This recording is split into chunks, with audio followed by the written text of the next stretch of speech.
Ready? בעזרת השם, נעשה ונצליח. I want to welcome you to our Beacon Tower Lunch and Learn as we continue our study of Parashat Shavua of Chaye Sarah this week. Before we get started with the very, very, very interesting lesson that we have planned for you today, I'd like to give an honorable mention to our gracious host, H&M Builders and the Dornbush family. I'd like to give an honorable mention to Mendel Law, Judah Mendel, for putting this all together. Amen. For you, all you guys over here that, you know, after a long day of work or maybe in the middle of going somewhere, you stop here and learn Torah for an hour. Hashem varech atkhem, sameach atkhem, that you should have health, wealth, happiness, success, bracha v'atzlacha in all you do, and simchat chaim. Also, I'd like to dedicate this class to Ilui Nishmat of David ben Zohara, Yaniv ben Irina, Shmuel ben Amuma, and Avraham, Moshe Halevi ben Shoshana, and also for the Refuah Shelema of Sarah Batalia, Yafet ben Chana, Yeshayahu Yosef ben Zari, and Betoch Klal Chole Am Yisrael. And if you guys want to include anybody else, you're more than welcome to mention it right now. Okay. In order to understand the lesson that we're going to learn today, we always have to, give an introduction to what's going on over here. We're in the beginning of Bereshit. We're in the beginning of Sefer Bereshit.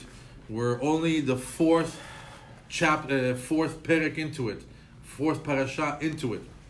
And we know that we already established in our previous classes that this whole book is what? Maaseh Avot Siman Lebanim. That the actions of our forefathers actually is a signal, an instruction to the children to come, their offsprings. And we know that the Bible stands for basic instructions before leaving earth. This is the book, Bible. The Bible, that's the one that gives us everything that we need to know on how to live in this world. Amen. And we have here, last week we started to press record. Avraham Avinu started to give us some life lessons. I was looking at the parasha last week. We didn't even touch anything with Yaakov Avinu. With Avraham Avinu. So many unbelievable character traits that he has. So many life lessons that we can learn. That up until today, we'll still learn a few more lessons from Avraham Avinu before this parasha is over. But so many things that we can learn from our patriarchs and our matriarchs. This is our time to press record and pay attention to everything that they do to see what can I learn from myself. What type of a life lesson can I extract from this Parashat Shavua in order to better my service of Hashem, in order to better my life on a day-to-day basis. So, Avraham Avinu in general is famously known for Chesed, for kindness, loving kindness, benevolence, achnasat orchim, amongst other things. Even when it comes to the high level of learning of the Sefirot, of the Zohar, we know that there's the 10 Sefirot, and then there's the Chesed, Gevurah, and Tiferet. Chesed, which is on the right side, corresponds to Avraham Avinu. Gevurah, which is Din, which is strict judgment, corresponds to Yitzchak Avinu. And Tiferet, which is right here, the Tiferet is the combination of all the Chesed and the Gevurah together, which gives you the Tiferet. So we see that Avraham is known for Chesed.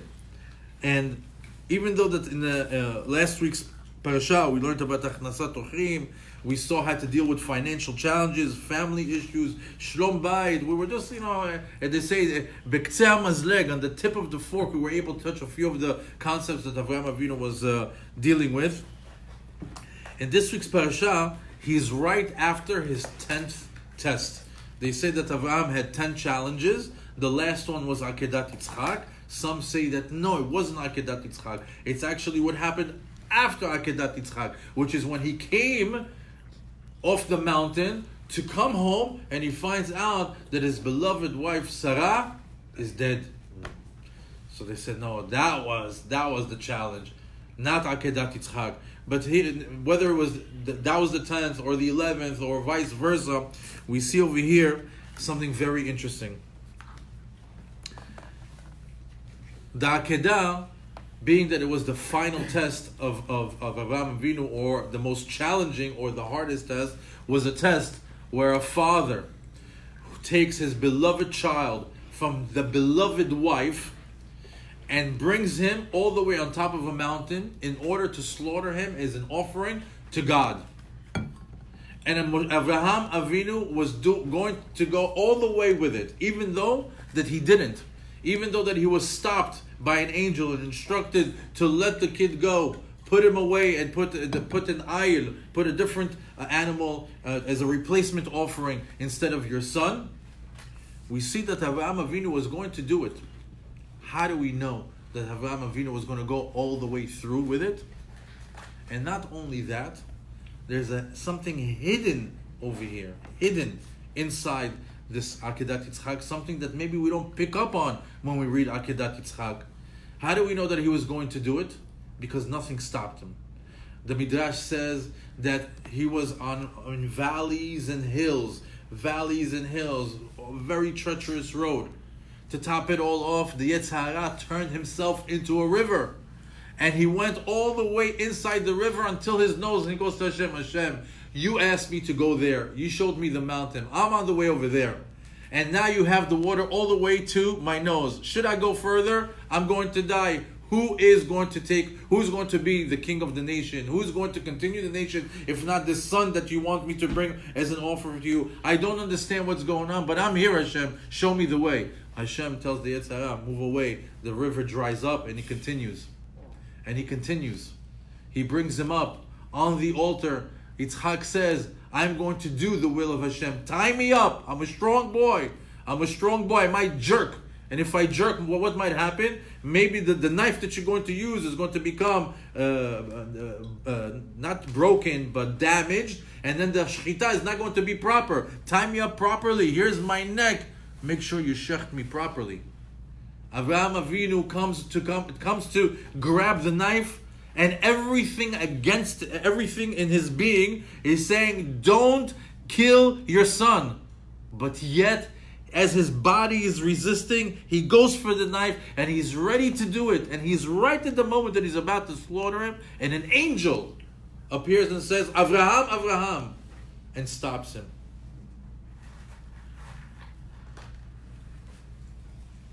Let's talk about God and the angel.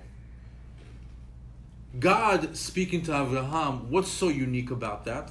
I'll tell you what's so unique. There's a rule. God does not reveal himself to anybody or speak to anybody if that person is not happy. If you are sad, if you are angry, Hashem will never reveal himself to you. And we see that moments before the act, Avraham Avinu is able to communicate with God. Why? Because as he's going through this incredibly difficult test, Avraham Avinu was happy. Furthermore, even angels don't appear to people that are in a state of depression, or they're in a state of unhappiness. And we see over here that an angel appeared to him. So they say, who is this angel?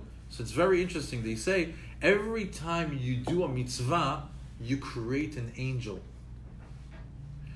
And Chazal tell us, the angel that told Avraham to stop is the angel he created from this mitzvah. Stop. How can this angel be created from this mitzvah? He didn't do it. He didn't slaughter his son. But he says, no, he had the kavanah, the intention to do it. The angel already got created as if he did it, even though he didn't do it. He says, I know you're for real.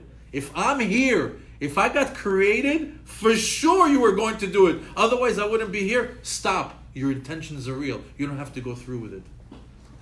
So Avraham Avinu not only was fully going to do it, but was fully happy. Had simcha while he's going through the hardest challenge of his life.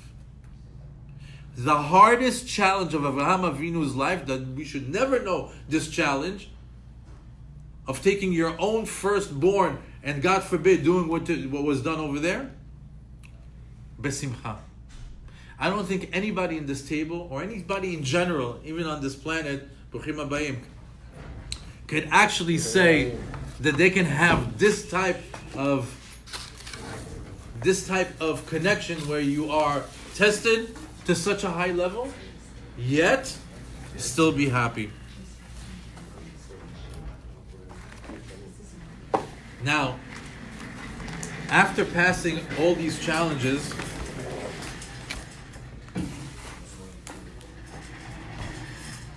welcome guys, good to see you. Have a seat, and we're just getting started. You just missed the warm-up.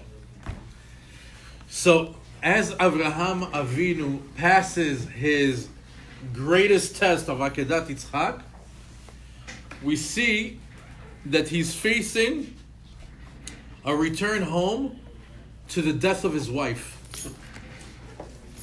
As a matter of fact, it says over there, how did Sarah die? I always find it very ironic that the parasha is called Chaye Sarah, the life of Sarah, and on the first pasuk she's gone. First pasuk, Vayu Chaye Sarah 100 shana ו20 shana ו3 shanim Chaye Sarah. Vatamot Sarah b'Kiryat Arba. She dies right away. Opening scene, she's gone. How did she die? The Midrash says several different opinions of how Sarah passed away. She says that an old man came to her. Who was this old man? It was the Yetzer Hara himself. He disguised himself. And he says,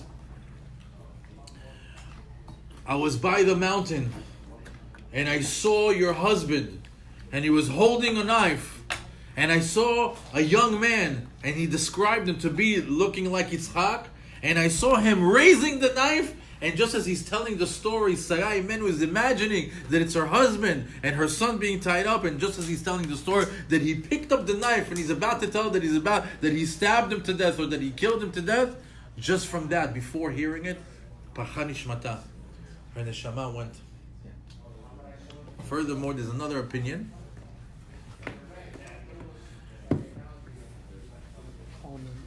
That the Yetzer Hara came as himself and told her the story, and the story that he told her was identical to what has happened over there, and the news, just hearing the news, the way that it was telling her, she couldn't make it to the end of the story.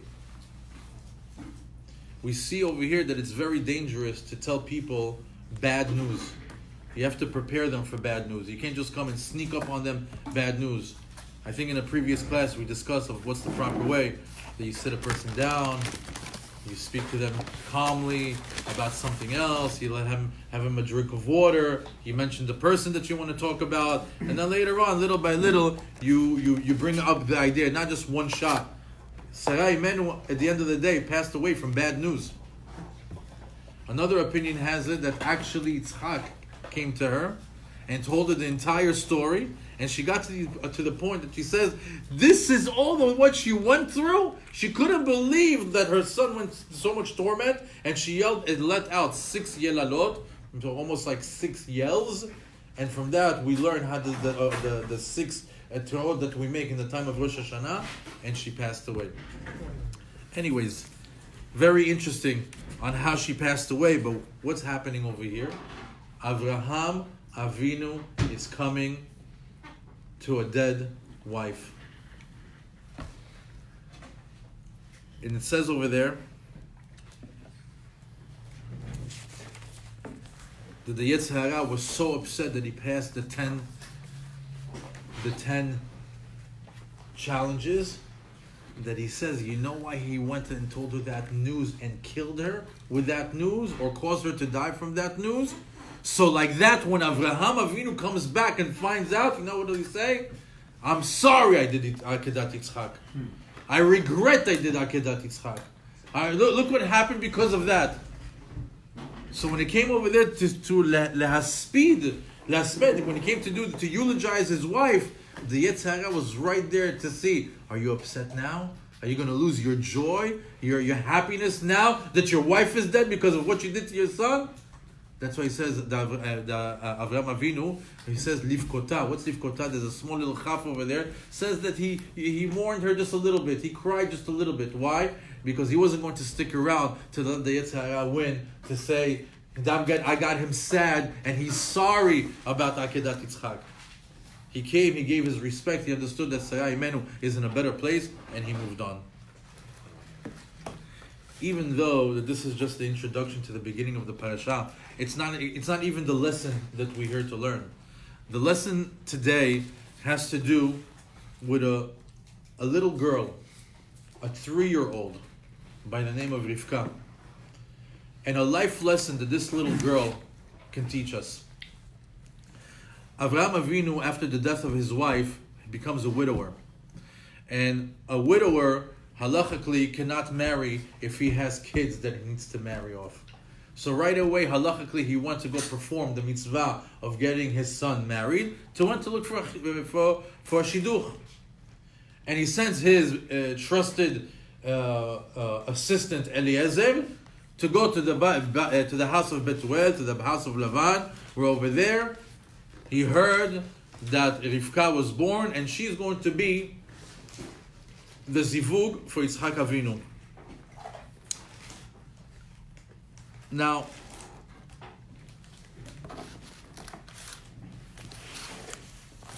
Eliezer, in Perek Chaf Dalet, Pasuk Mem Bet, I'm going to read you the scene. It says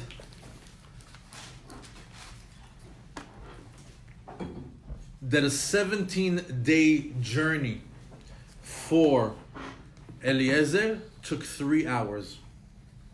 From the time he was instructed from Avraham Avinu to go to the house of Betuel, to the time that he reached there, which was actually a 17-day journey, took only 3 hours. The rabbis call it Kfitzat HaDerech. What's Kfitzat HaDerech? Kfitzat HaDerech is, he used the special name of HaKadosh Baruch Hu. And this special name, which we have it, you guys want to have it? You want to have that special name? We have it. What is it? I know. No, but we have Kfitzat HaDerech. Most of the time, sometimes you're driving with a car, and suddenly you're in a Ventura, and you don't pay attention for the whole driving. Here's a Kfitzat HaDerech, no? Is that Kfitzat HaDerech or being spaced out? Kfitzat HaDerech in some way. I never experienced Kfitzat HaDerech yet. Many times. Yeah? Okay, so in Perek, so here it is. In Perek in Perek Chaf Dalet, in Pasuk Mem Bet, Joseph, if you don't mind hosting.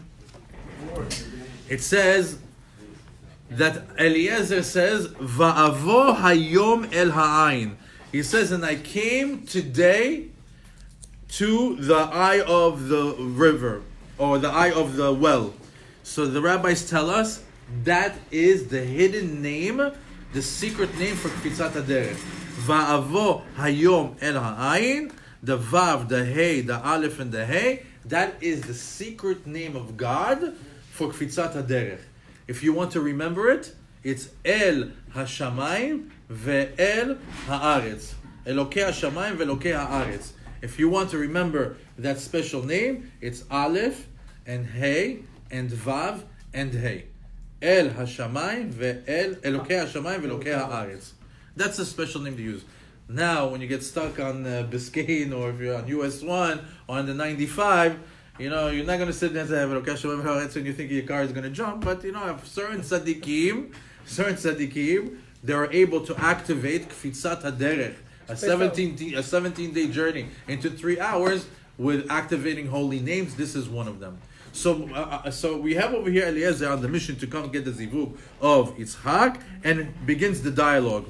And he says, "Va'avo hayom el ha'ayin, I came today to the eye of the well. Va'omer Hashem Elokei Adonai Avraham, im yishcha na matzliach darki, asher nuchi olech alea." He said to Hashem, Hashem, you are the God of Avraham Avinu. Please make me successful on this journey that I've been put on.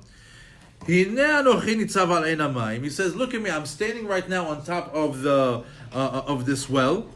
והיה העלמה היוצאת לשאוב, and there will be a maiden that will come out to draw water out of the well. ואמרתי אליה, and I'm going to tell her, השקיני נא מעט מים מקדך. Give me a little bit of water from your pitcher. You have to understand, Eliezer is doing something very, very interesting. He's saying, this is what's going to happen. This is how I'm going to find Yitzhak Zivug. I'm going to stand by the well, by the well. I'm going to wait for a maiden to come out. And when I see her, I'm going to ask her to give me a little bit of water. He's saying how it's going to be. He's testing her. He's testing the situation. Nothing has happened yet. He's just speaking to Hashem right now. ואמרה אליי, גם אתה תשתה וגם לגמליך אשאב. He says, and she's going to say that you are going to drink, and also your camels I will draw water for them to drink. This is the woman that's going to be the woman for the son of my master. In other words, who's his master? The king of all chesed, Avraham Avinu. He says there's no bigger chesed when a woman comes and gives water to a healthy or a strong man because he's thirsty. Furthermore, not only giving him water, but giving it to all his camels. He says that's a true chesed. That's why, by the way, they say gemalim. What is gemalim? Gemilut chasadim. He brought it to see, because why? If it was just a regular animal that drinks a little bit and is satiated with a little bit of water that drinks, okay, it's not a real test. A gamal, you know how much a gamal can drink? He drinks water for weeks. He's got to fill up those humps in the back. He says, let me see if I can find that type of woman. And the scene has been set. We continue. It says, Ani terem achale ledaber libi ve'ine Rivka yotzet. He says, I didn't even finish saying what's on my in my heart. It didn't finish rolling off of my lips. And who do I see? Rivka. And she's coming out with what? With a picture. How convenient. I just predicted it. Right? Al shichma v'tered da'ana v'tishav. And she went all the way to the well and she started to draw water. Va'omer alea hashkini na. And I tell her, let me drink. Okay. ותמהר ותורד כדה מעליה ותאמר שתה וגם עליך אשקה. She hurried. She went right away. She gave him water and she said, and also give to your camels. וישת הגמלים השקתה. וישאל אותה, and then he asked her where she's from. She's the daughter of Betuel, the son of Nachor. She's the daughter of Milcah, and so on and so forth. And you see that Hashem made his journey successful. We just learned Pshat. This is the story. Put the story on the shelf. We're going to come back to it.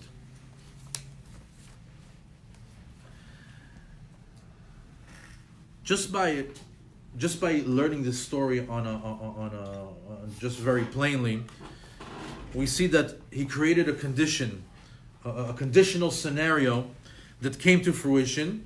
And my first impression of Rivka, if I just meet her through the story, I see she's very compassionate, she's helpful, she's caring, she's charutza, she's riza, she's very fast, she's not lazy, she has derech eretz, she's very respectful. Just from this little scenario, I can see the beautiful character traits that this 3-year-old has. But overall, if you want to say, what's this overall encompassing character trait this label that I can put on Rivka, that she has, I would say, you know what? She's sensitive. She has sensitivity to people. She's very sensitive to what they need and what they might need, and she's able to fulfill their needs. She's sensitive to people's needs and feelings. In other words, she has sensitivity to others.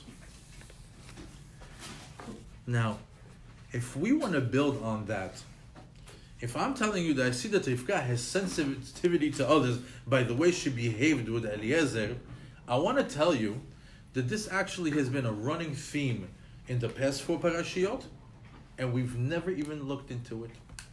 And as a matter of fact, it's going to be running through the entire Sefer of Bereshit.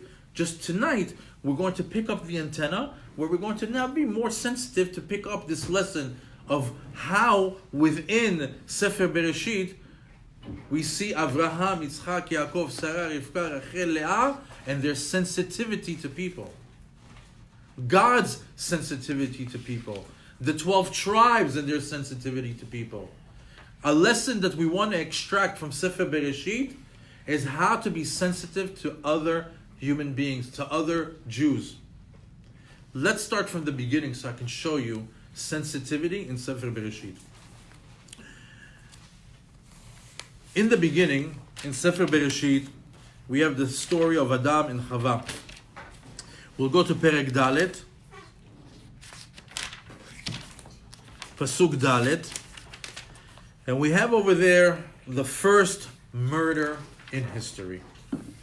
We have the murder of Cain killing Hevel. Hevel was a sheep herder. Cain used to work the land.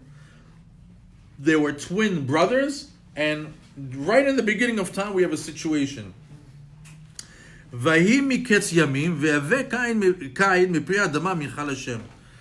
it came to, there was a day in time, in the beginning of time, where Cain, right, the one who works the land, had an idea.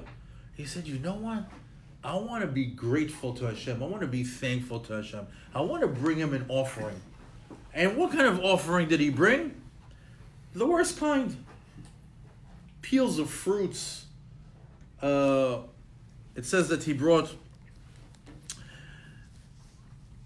let's see what he brought. Fruit of the ground. Some say it was pishtan. Not the greatest gifts. He had his own thinking. He said, you know what, I don't know if God needs anything that I give him. God doesn't need anything from me. But it's a gesture. I want to bring something. I want to be thankful to him. For whatever it is. We know some people like that. Some people, they're not going to bring you the greatest gift. But that gesture that they said, that they want to say a thank you or bring something, means something. Cain was that guy. Hevel, following suit from his brother, Hevel did the opposite. He says, you know what? I'm also going to bring a gift or a thank you to God, but I'm going to give him from the best that I have. The best sheep, the best flock, the best wool. And Hashem accepted the offering of Hevel. How? A fire came from the heavens, burnt up the offering, and accepted it. Cain is scratching his head. What happened? What did I do wrong? I thought I brought something. Why wasn't mine accepted? How come Hevel's was, but mine wasn't? So he starts to develop a very commonly found human reaction that is found in almost every human being. He started to get angry. His feelings started to bubble to the top. He started to get upset. And the next pasuk says, "Ve'el Cain ve'el minchato lo sha'an." Hashem did not pay any attention or accept the mincha of Cain. Vayichar leCain me'od. He got very angry. Vayiplu panav, and his face fell. What does it mean? His face fell. It says his countenance fell. In other words, you know, when a person gets angry, what happens to his face?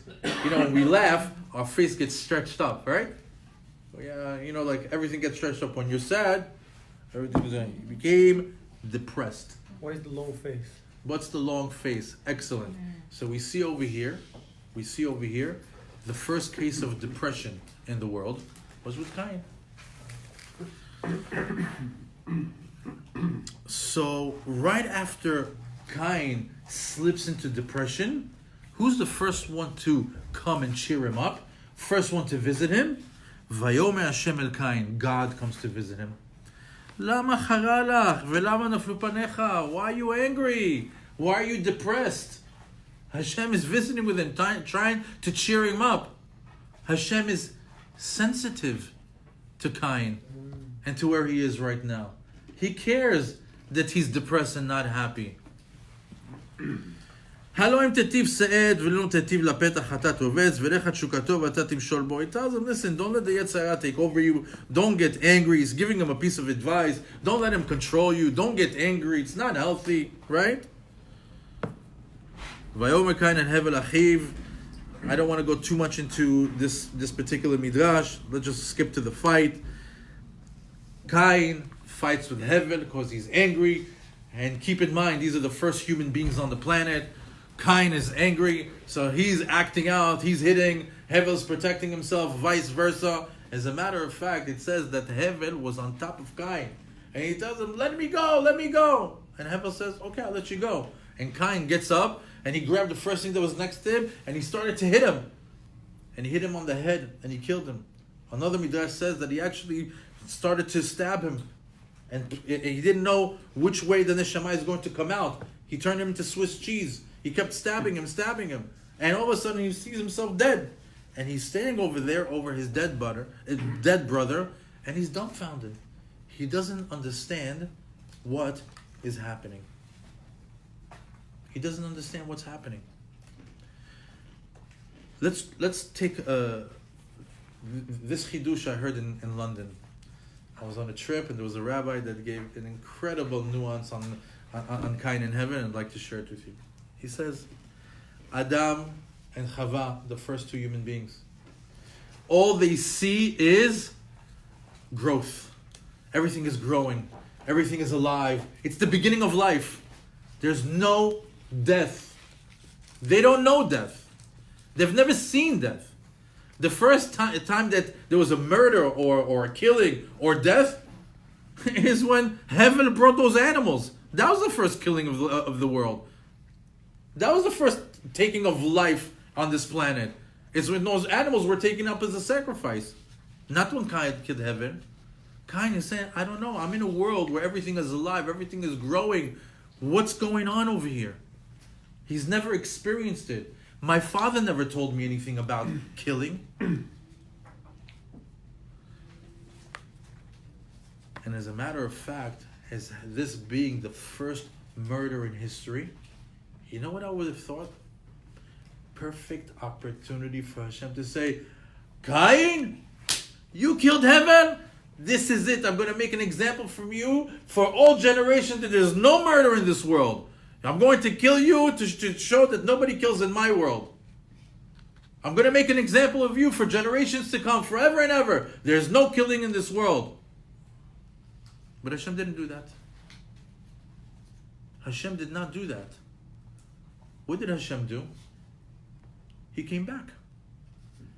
And not only did he come back, he consoled him, he spoke to him, he calmed him down, and he didn't punish him. Take a look. It says, he cursed him. He cursed him. It says, after he told him that the bloods of your brother are screaming from the ground, it says, now you're cursed. You're the one who killed your brother, and the bloods are screaming from the ground. When you're going to work the land, because then that was the time when you work the land to get the food, it was like the beginning of time. He says it's not going to give you fruit. It's not only that, no land in the world, no piece of earth is going to accept you. You're going to be a nomad. You're going to be traveling all over. It's a curse. Cain gets super depressed and says that it tells Hashem, Gadol avoni menaso, I can't carry this weight. I can't. It's too heavy for me.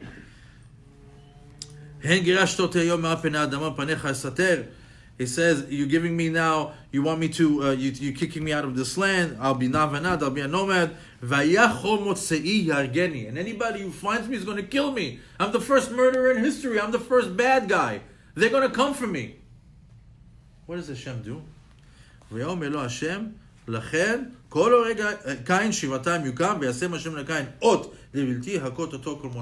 Hashem put a special letter on his forehead, a letter of protection. In the class of Tzelem Elokim, we spoke about it. It's a special letter that when the animals see it, they don't attack you. It's a letter that protects you. And we see that over here that the first murderer in history got consoled got advised, got cheered up, and got protection. We see that Hashem was sensitive to Cain's situation. Because in the end, did he know what he did? Did his emotions take the best of him? Did he just discover for the first time what it means to get angry? And in the heat of the moment, that's what happened? As a matter of fact, the next pasuk is so beautiful. It says, "Vayda Cain et ishto." Cain went to his wife and she got pregnant. "Vateled et Chanoch." She gave birth to Chanoch, and he built a city. And then he named the city for his son also Chanoch. Chanoch in Hebrew means to educate. Why would Cain call his son educate and the city educate or education? You know what he says? This is a sign for the ages. Teach your children what's right and wrong. And not only that, put him in a place in a city where people can come and have the chinuch of to find out what's right and wrong, because I didn't know. I didn't know. And we see that in the first story of history, which up until I heard that chidush, I always stood Cain had to go. I don't know why he had to stay. Hevel, he's the good guy. Cain, he's the bad guy. Get rid of him. Hashem says no. Talk to him, cheer him up, let him go, protect him. He was sensitive to the first murderer in history. That's Bereshit. Let's go to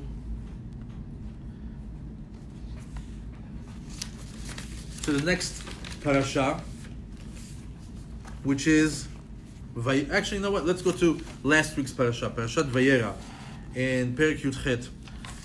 We learned this last week, and we see in Pasuk Yud Bet something very interesting.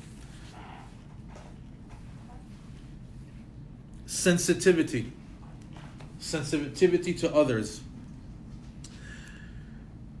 Sarah gets the news that she's going to give birth to her first child at the age of 90. How do you know 90? By the way, if you ever want to remember the master key to remembering the whole story of Yitzchak, Avraham, and Sarah, it's in the name Yitzchak. If you take the name Yitzchak, Yud stands for 10th trials of Avraham Avinu, which was Akedat Yitzchak. Tzadik is 90. His mother Sarah gave birth at 90. Chet, he was the first one to have Brit Milah on the 8th day in history. And Kuf, his father, was 100 when he had him. So his mother was 90, his father was 100. He was his father's 10th test, and he was also the first one in history to have the Brit Milah in 8 days. Yitzchak. Also, the Midrash says, what's Yitzchak? Yatsa Chok. Came out a law. What's the law? That on the 8th day you have to do Brit Milah. Yatsa Chok. Yitzchak. Now, we see over here that when this news that the news that Hashem came to Sarah and to Avraham to let them know of this, the pasuk of them receiving the news goes like this: "Vatitzchak Sarah bekirba le'emor." Sarah started to laugh. "Achre beloti hayta li edna v'adoni zaken."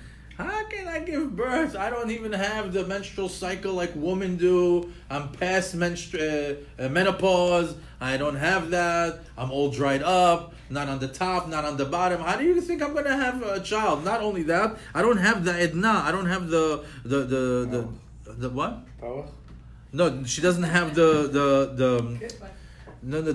ability to have a child like a woman normally does. And then she says, Vadoni Zaken, I got 100-year-old. I got 100-year-old as a husband. You think he's going to be able to be a daddy? You think he's going to take the kid to the park?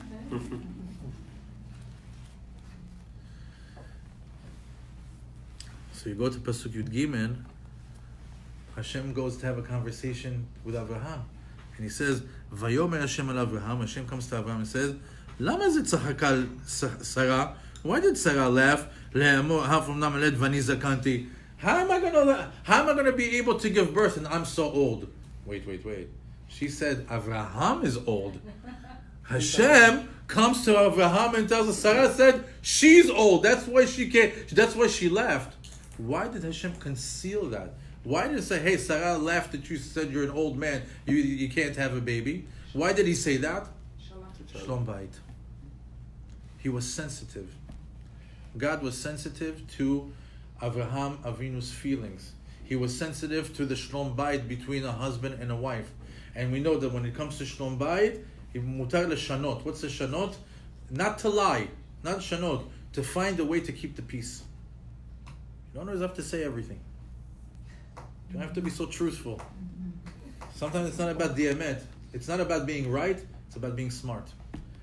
Sometimes people have the truth in their hand. I got the emet. Be careful with that emet. Sometimes that emet can ruin things. You have to be smart. You have to know when to use the right information at the right time and to make sure that at the end, the word is peace. You know, every time I give these classes, I feel like I'm talking to myself. Thank you, Hashem. That's it. You need to say be smart to say the right thing to keep the peace. Okay. We see over here Hashem being sensitive to Avraham Avinu, to the marriage of Sarah and Avraham, and to the words that were used. We read this just last week. We didn't pick up on that. We saw the story of Cain and Hevel. We didn't pick up on that. But this week's parasha, when we're talking about Rivkah, since we introduced the concept of sensitivity to others, let's go back to what we just learned on a pshat level and open it up differently. Come and look how deep and beautiful our Torah is. It says,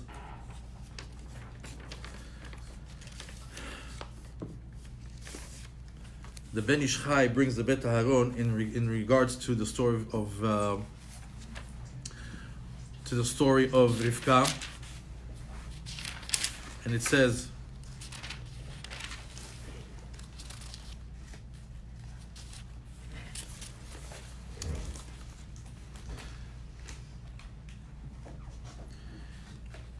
I want you to start to notice her wisdom, the chokhmah of this 3-year-old. I want you to start noticing her midot tovot, her good qualities, and how a basic conversation that we read in the beginning becomes to open up to see that it's more intricate than what we just understood. It says, "Vatoret kada al yada v'tashkeru."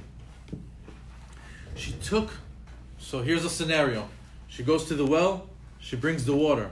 First of all, I just want to tell you, I don't know any 3-year-old. I got a 3-year-old at home. Not 3-year-old, I mean a 4-year-old. But I can imagine him as a 3-year-old. Going to the well, bringing up water. Even if he is successful once, put it on your shoulder, bring it over, be able to pour it properly or to give the water, to go back and do it 10 more times, 20 more times, 100 more times. What's the physical power that you have to have in order on a pshat level for that to happen? That's one thing. But secondly, it says that she gave him to drink from the kad, which means what? It's not like there was a cup over there where she poured him and he drank politely. He drank directly from the vase or from the kad, from the pitcher.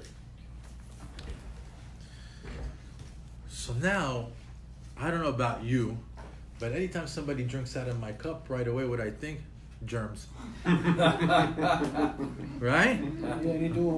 Right away. And now with my children, I don't even think germs. I backwash. You know what's backwash? It's amazing. They take the whole water into their cup, and then the whole thing comes back into the cup. It's incredible. Only kids can do that. You know how you do it? Because when it's a clear cup, you can see the pieces of bread and the candy swimming inside the cup. Just be careful. In a regular cup, you don't see it. In a clear cup, you see it. Looks like a little aquarium over there of leftover food. That's why it's called backwash. What's backwash? Backwash is water that goes back and it goes in the thing. So it's a little disgusting. So it's a little disgusting. Some people won't do it because it's germs. Sometimes old people, they don't like to share drinks or water or utensils because you don't know the person. And if you don't know the person, if he's a total stranger, you're scared of what diseases, sicknesses. There's a lot of sicknesses that travel through water, through touch, even airborne. So here we have a 3-year-old who is now did her chesed, her mitzvah of giving water to this gentleman, but now she has a full pitcher of water. What does she do? If she doesn't drink from it, she's going to make him feel bad because he's going to think that she's disgusted from him. If she spills it on the floor, she's going to say, oh, bal tashchit, what are you doing? You're wasting water. If she does, what is she going to do in order to not to hurt his feelings?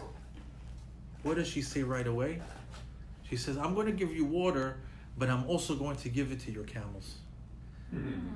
She goes straight to the camels and she takes that water, the leftover water that could be contaminated, could be not, could be that she's disgusted from it, or maybe she doesn't want to drink, or germs, or whatever, and she gives it to the camels, and he feels nothing of what's going on behind the scenes.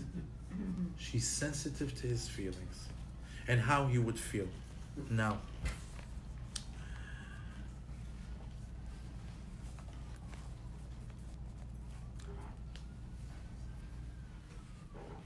when she did that for the first time, we see another beautiful quality. And one of the most beautiful qualities in Judaism is zrizut. As a matter of fact, in Yom Kippur, when there's that long Kaddish, when we say, Share Ahava, Share Tfila, Share Zid, right? When we say that put us through all these gates, right? Share Parnasa, Share Briut, it goes through the alphabet. Yeah, what do we do? Share Zrizut. What's Share Zrizut? Put us through the gates of being expedited, being fast, being quick. Why? It's the opposite of Share Atzlut. You have to know anything that makes you lazy, you have to know that's Yetzirah. It's all bad. Anything that you drag, anytime you start saying later, tomorrow, understand that the Yetzirah has got a hold on you, good. But if you have something to do, you say, okay, let's go, let's do it. Finish it. I have something to do, I have to finish. If things are getting done, Share Zrizut. And we see over here that she was going through Share Zrizut. Because why? It says that she hurried, she ran, she picked up, she went. She wasn't lazy about it. And not only that, she didn't even ask for help. As a matter of fact, it says that he purposely stood very, very far away from the well. And when she went and she drew the water. And he told her, when he told her, come give me a drink, you know what he says? She told her from far away, come, let me have a drink. You know what she could have said? Come to the well, drink yourself. Or she could have said, hey, you know what? Okay, walk over here, I'll give you from here. She went, she took from there, she walked all the way to him, and besimcha. It says that the whole time she was happy.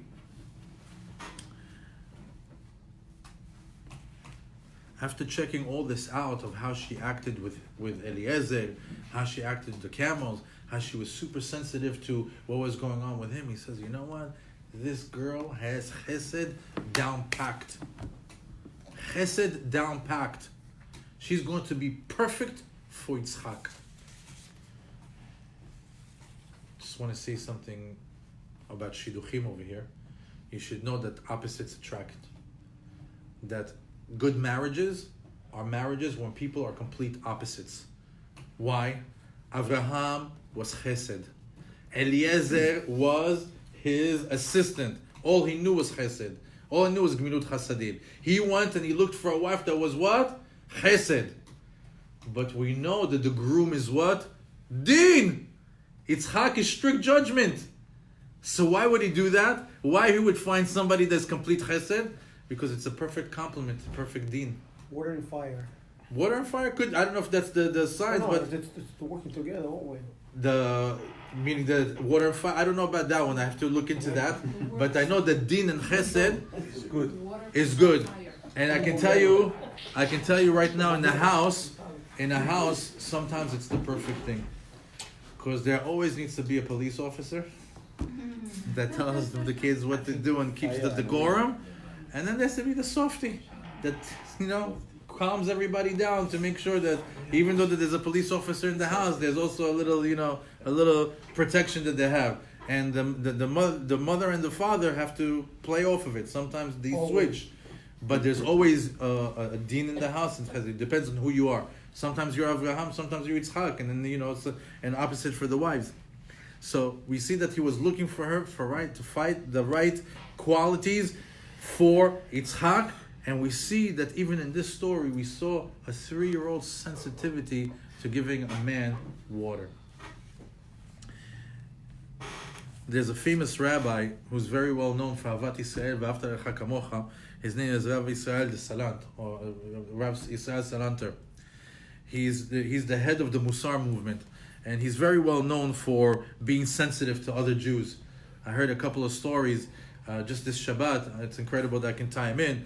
He says that he was on the way to shul on Yom Kippur for Ne'ilah, which we know for us Jews. Ne'ilah, that's the prayer of all prayers. That's it's the prime time of all prime times. And he says that as he was on the way to shul, he heard a baby crying from a window. And when he went to investigate, he sees that the baby was left alone. And he imagined that the parents probably went to shul to do Ne'ilah and then they would come back. But at the same time, he has to go and do Ne'ilah. He's the big rabbi. Ended up being that he spent the whole time of Yom Kippur Ne'ilah in the house with that baby, calming her down. He says, why? He says, because those parents need to pray. They felt that they needed to pray. That it's Ne'ilah of Yom Kippur. Let them pray. Let them pray. I'm okay. I'll pray over here. He was sensitive to them. He wasn't angry that the baby was left alone. He wasn't angry that he's not in shul praying. He wasn't angry. He was sensitive to those two parents, and he waited and he babysat that child on Yom Kippur in Ne'ilah. Incredible. He also says, they asked him, Rabbi, do you have any kavanot, any good intentions when I wrap my talit? What should I think about? He says, it's a very good intention you should have when you wrap your talit, that when you wrap your talit, you don't hit the guy behind you.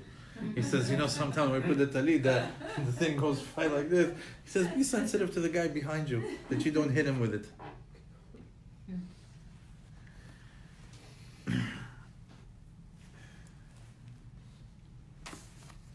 The lesson is over, but I want to share one last story. There's no question that we need to be sensitive to other people. At home first. With your wife, with your children. You know why? Outside of the house, you're a star. People see you. They see you for a few minutes. You're a shine. They love you. You get all the credit. Every small thing that you do, pat on the back. You're such a good guy. Such a good job. You're such a tzaddik. You're such outside of the house. It's so easy to shine. Right? It's so easy. But in the house, where the sensitivity is the most needed, where over there you don't get accolades, you don't become famous in your house, your wife doesn't make you famous, your children don't make you famous, and sometimes people lack sensitivity in their home. They're not so sensitive to their wives, to their children. They show their darker side sometimes, they show their angry side sometimes. In the open, somebody knocks on the door, the guy comes back again. Here's me again, right? You have to be careful. Sensitivity in the home. And again, I'm speaking to myself because it's very, very important to have that. I heard, but before we finish the story, before we finish the lesson, I just want to share a story with you. Do you remember how Eliezer predicted the story? He says, I'm going to go to the well, and there's going to be a girl, and she's going to hold a pitcher of water, and she's going to let me drink, and she's going to let my camels drink. And that's how I'll know. That's how I'll know that that's the zivug for my master's son, Yitzchak. There's a very similar story that I heard a couple of years ago that I want to share with you. There's a very famous rabbi in Israel called Rabbi Grossman. He's called the rabbi of Petach Tikva. He's also very well known as the disco rabbi. He's the rabbi that would go to discotheques in the 70s, and he would go inside the disco on a Friday night, and he would, dance with the people, and eventually they would see the rabbi, what are you doing here with the hat and this, that? He says, I came to be with you. I want to be with you. And eventually they would talk, and it would go into Divrei Torah, and the story goes is that almost every single time they would turn down the music in the nightclub, and they would sit with the rabbi on a Friday night in the disco and hear Divrei Torah. He's famous for that. There's even footage of that. And he's also a big rabbi that brought a lot of chesed to Am Yisrael. He opened up a lot of orphanages. He opened up a lot of kolelim, a lot of schools. He goes around the world collecting a lot of money. Very successful. Ish chesed. Also great storyteller. Big tzaddik, still alive. Look up Rabbi Grossman on YouTube. You'll see tons of things about him. Recently, there's a pastor, a very famous pastor, called Pastor Hagee. Did you ever hear of him? He's a very heavy-set pastor, short. Every Sunday, he has a football-sized church. You go inside, there's maybe 20, 30,000 people that come every single Sunday. He's the ones that you see on the TVs at like 9 o'clock Sunday morning with the big screens. He's one of those. Huge supporter of Israel. This is his story with Rabbi Grossman. He says that in the past few years, there's been a big turnaround between Christians and Jews. Christians are supporting Jews. There's been a shift in energy where right now the relationship of Christians and Jews has improved. They used to be our biggest murderers. They killed us more than anyone before in the name of their religion. They always used to take the cross like, we come in the name of God, and then they would turn that cross into a sword and kill us. But that's not the story as of lately. And they support Israel monetarily. They support us by coming to our country, support us politically. Baruch Hashem, thank God that we're enjoying this moment in time. And he was on the way to Israel, because every year he collects tons and tons of money, millions and millions of dollars, and he goes to he tours Israel to see special foundations that he can donate. On the same flight was Rabbi Grossman. Now, Rabbi Grossman is very well known to travel coach, because he never wants anybody to ever think that the money that he gets from the donations goes to him sitting in business class or in first class. And that particular trip, he was very, very sick. He had a cold, a very bad cold. He wasn't feeling well. And, he traveled so much, the stewardess already knew him on the plane, and they told him, Rabbi, you're not feeling well. We got a couple of seats in the front. Come. He says, no, I will not. They said, listen, your condition, you're not feeling well. You need to lay down. Here you can't. You're squished over there. We can give you covers. We can take care of you. After pushing them off for I don't know how long, he finally decides to agree, and he goes and he sits in the business class in a very roomy seat right next to who? Pastor Hagee and his wife. And you see the rabbi with the black hat, Pastor Hagee, probably with a big cross on him, and the wife's over there. And he's working on his laptop. His wife is over there, and they start talking. Who are you? Who are you? He says, I'm a pastor from Texas. And he tells him of what he does. He shows him on his laptop. It's like, oh, great. He says, I'm a rabbi in Israel. And he shows, can I show you on the computer? He shows him all the places that he does, all the things that he does chesed in. And they started to talk, and he told him, if you don't mind, I really am not feeling well. Can I rest? The rabbi started to fall asleep. And then in the middle of resting, when he woke up, he was so startled, he didn't know where he was. He woke up very abruptly. And what happened was, as he got up, he dropped Pastor Hagee's computer. And he was so sorry, he kissed the pastor on his head. And he says, I'm sorry, I didn't mean to do it. Pastor Hagee and his wife freeze in their place. Their eyes get wide open. They sit down and they say, can you have a seat, please? He says, yes. He says, I'm sorry, I didn't mean to do this. I'll repay you for the laptop. He said, nothing happened to the laptop, but sit down. Pastor Hagee tells him, I've been to Israel 3 times. 3 times in the past year with tons of money. Over $10 million. And every time I came back with the $10 million.